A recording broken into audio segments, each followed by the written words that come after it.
Donald Trump का Gaza plan 2.0 क्या है, अभी इस पर हम बात करेंगे। ट्रंप ने गाजा पीस प्लान के अगले चरण की घोषणा कर दी है। गाजा के लिए ट्रंप ने शांति बोर्ड भी बनाया है। 20 सूत्री पीस प्लान के अगले चरण में प्रवेश हो चुका है, यह डोनाल्ड ट्रंप की तरफ से कहा गया। डोनाल्ड ट्रंप ने कहा, शक्ति के बल पर शांति आई है, हमास को तुरंत इसका पालन करना ही होगा। यह डोनाल्ड ट्रंप की तरफ से पीस प्लान को लेकर कहा गया और यह कहा गया है कि अब अगला जो UEM जयपुर एक आदर्श लक्ष्य है। भावी छात्रों के लिए अच्छी नौकरी, भविष्य के लिए तैयार कौशल के साथ अच्छी शिक्षा। चरण है गाजा शांति प्लान का, अब वो शुरू हो चुका है, अगले चरण में प्रवेश कर चुका है। 20 सूत्री है पीस प्लान।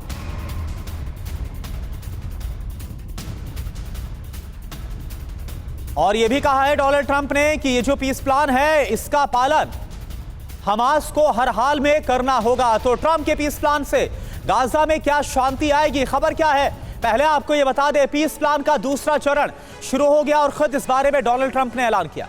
डोनाल्ड ट्रंप ने इसका ऐलान किया। मिस्र, तुर्की की इसमें बहुत अहम भूमिका है। अब इंफ्रास्ट्रक्चर तैयार किया जाएगा।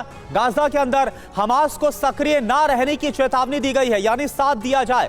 अक्टूबर 2025 में 20 सूत्रीय पीस प्लान को लागू किया गया था, जो कि अगले नए चरण में प्रवेश कर चुका है। मौजूदा हालात क्या है गाजा में, आप जानिए। गाजा पर इजरायली हमले लगातार अभी भी जारी है। सीज फायर का बार बार उल्लंघन हो रहा है। 50% हिस्से पर इजरायल ने कब्जा कर लिया है गाजा में। इंफ्रास्ट्रक्चर पूरी तरह से तहस नहस हो गया, तबाह हो गया है। अभी तक 71,000 से ज्यादा लोगों की गाजा में मौत हो गई है। इन सब के बीच एक और बड़ी खबर आपको बताएं, ईरान में पिछले 20 दिनों से हिंसक प्रदर्शन जारी। इस खबर का हम रुख करेंगे, लेकिन इससे पहले मनीष झा हमारे साथ जुड़ चुके हैं। गाजा पर जो पीस प्लान है, जिसका ऐलान किया है डोनाल्ड ट्रंप ने, इस खबर को लेकर हमारे साथ मनीष झा जुड़े हुए। मनीष, एक तरफ खबर यह कि इजरायल की तरफ से लगातार जो हमले हैं वो भी किए जा रहे हैं हमास के ठिकानों पर, और दूसरी तरफ खबर यह कि डोनाल्ड ट्रंप ने जो पीस प्लान है इसके अगले चरण की शुरुआत का ऐलान कर दिया है। क्या रणनीति है, क्या तैयारी है और क्या होगा, इसको लेकर बड़ा सवाल।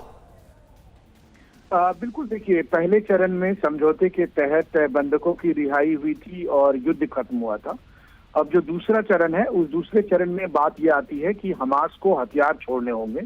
तो हमास को आप कहें तो एक तरह से सरेंडर करना है जी। और जो दूसरी बात है कि गाजा का प्रशासन कौन देखेगा। अब तक हमास के कंट्रोल में गाजा था एडमिनिस्ट्रेटिव तौर से, तो अब जो प्रशासन होगा वो अमेरिका लेड प्रशासन होगा, जिसको ट्रंप ने पीस बोर्ड का नाम दिया है, बोर्ड ऑफ पीस का नाम दिया है। और इसके तहत यह है कि कुछ लोगों की एक टीम बनाई जाएगी और वही गाजा का शासन प्रशासन देखेगा। पहले इस टीम का नेतृत्व करने की जिम्मेदारी ब्रिटेन के पूर्व प्रधानमंत्री टोनी ब्लेयर के नाम से थी, लेकिन टोनी ब्लेयर के नाम पर कई देशों को आपत्ति थी, इसलिए ट्रंप ने आज कहा है कि जल्द ही हम नाम का अनाउंस करेंगे कि गाजा पर शासन कौन लोग करेंगे, किस जो टीम है उसमें कौन कौन से सदस्य होंगे।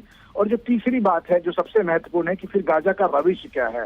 तो ट्रंप पहले ही इच्छा जता चुके हैं कि गाजा में बड़े अच्छे रिजॉर्ट बन सकते हैं। हाँ। तो और ऐसी स्थिति में देखिए ठीक है क्या गाजा, यानी कुल मिलाकर ऐसा साफ नजर आ रहा है कि डोनाल्ड ट्रंप अपने हिसाब से जो गाजा है उसे फिर से बसाना चाहते हैं, लेकिन इससे पहले हमास को पूरी तरह से शांत करना होगा, इसे लेकर भी चेतावनी दी गई। बहुत बहुत शुक्रिया आपका मनीष, इस पूरी जानकारी के लिए।